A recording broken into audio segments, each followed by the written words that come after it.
Hello all, Nithu's own diaries episode 8. Few weeks back என்னோட பெரியம்மாவோட பர்த்டேக்காக என்னோட அக்கா ½ kg கேக் வேணும்னு கேட்டிருந்தாங்க.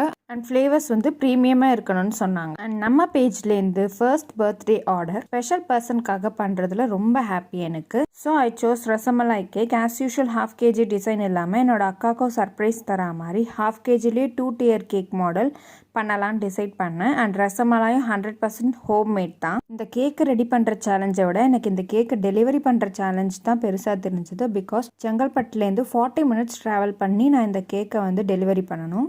பர்த்டேக்கு 2 days பிஃபோராகவே ஸ்பஞ்ச், ரசமலாய், ஃப்ராஸ்டிங் எல்லாமே ரெடி பண்ணி ஃப்ரிட்ஜில் செட் பண்ணிட்டேன். பிகாஸ் 2 tier கேக் வந்து ஃபர்ஸ்ட் டைம்ன்றதுனால என்ன வேணால் நடக்கலாம் அப்படின்ற மாதிரி ரெடி பண்ணிட்டேன். அண்ட் நெக்ஸ்ட் டே வந்து அசம்பிள் பண்ண ஸ்டார்ட் பண்ணிட்டேன். தாத்தா பாட்டி பெட்ஸ் இருக்கிறதுனால கேக்குள்ளே வந்து ஃபில்லிங்ஸ்க்கு கொஞ்சம் நட்ஸ் கம்மியாக தான் ஆட் பண்ணேன். அண்ட் ரெஃபரன்ஸ் பிக்கில் ரசமலாய் கேக்னாலே ஃபுல் எல்லோ கலரில் எல்லாம் ரெடி பண்ணியிருந்தாங்க. ஸோ நம்ம எல்லோ கலர் மினிமலாக யூஸ் பண்ணலான்னு டிசைட் பண்ணேன். அண்ட் பர்த்டே கேர்ளுக்காக கஸ்டமைஸ் டாப்பர் நோட் வேணும்னு கேட்டிருந்தாங்க. அதுவும் பக்காவாக பிரிண்ட் அவுட் எடுத்து ரெடி பண்ணிட்டேன்.